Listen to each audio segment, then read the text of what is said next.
मुझे लगता है वन नेशन वन ड्रीम का सर्वोत्तम प्रतीक है और मुझे प्रसन्नता है कि आज पूज्य बापू के जन्म दिवस के अवसर पर इस कार्यक्रम का आयोजन शैलेंद्र कुमार जी और उनकी टीम ने किया है। मैं देश भर से आए सभी साथियों का हृदय से स्वागत करते हुए उन्हें बापू के जन्म दिवस की शुभकामनाएं देता हूं।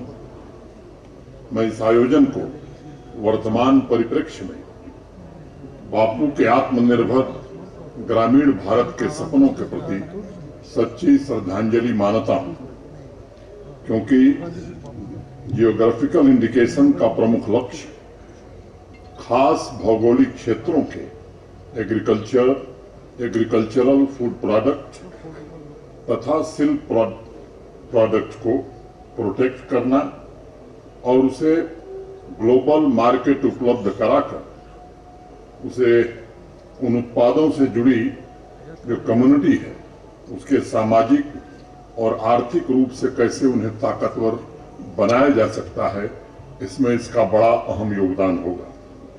मैं अपनी बात आगे बढ़ाऊं उसके पहले दो छोटी छोटी घटनाओं का मैं जिक्र करना चाहूंगा।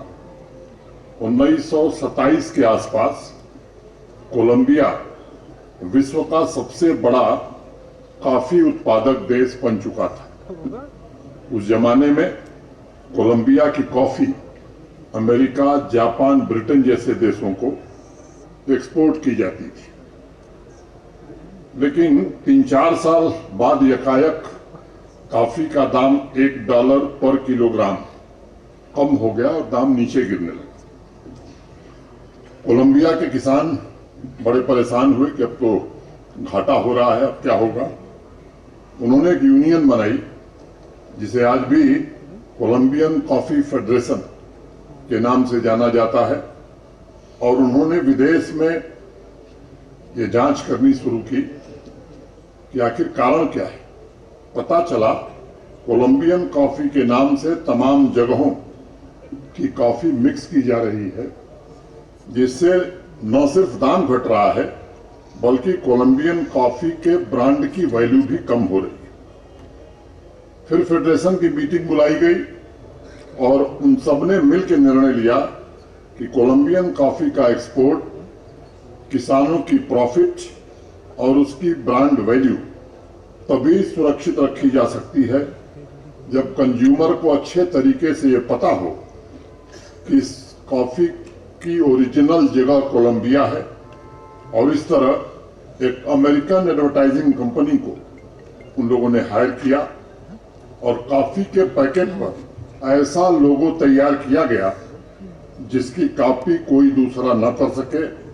ऐसी नंबरिंग की गई जिससे कंज्यूमर को ये पता चल सके कि यह कॉफी वास्तव में कोलंबिया में ही पैदा हुई थी या वहीं पर आई थी।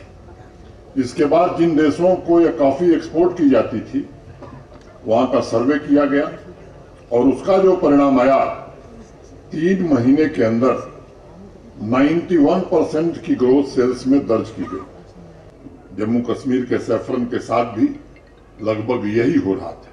हमारे कालीन, पश्मीना, अनेक चीजों के साथ भी यही होता रहा है। जिन्हें मार्केट का लाभ जिन मेहनत कशों तक, जिन हाथों तक पहुंचना चाहिए था, उस पर कुछ लोगों ने मोनोपोली बना ली थी।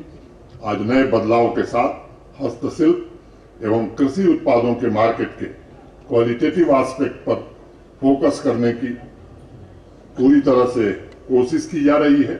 दार्जिलिंग चाय हो, बासमती राइस हो, सैफरन हो, भदरवा का राजमा हो, हमारी कालीन हो, हमारा पश्मीना हो, देश के लोकप्रिय जीआई टैग ऐसे उत्पादों में पहुंचे, शामिल हों और ऐसे प्रोडक्ट्स की पहुंच दुनिया के बाजार तक हो।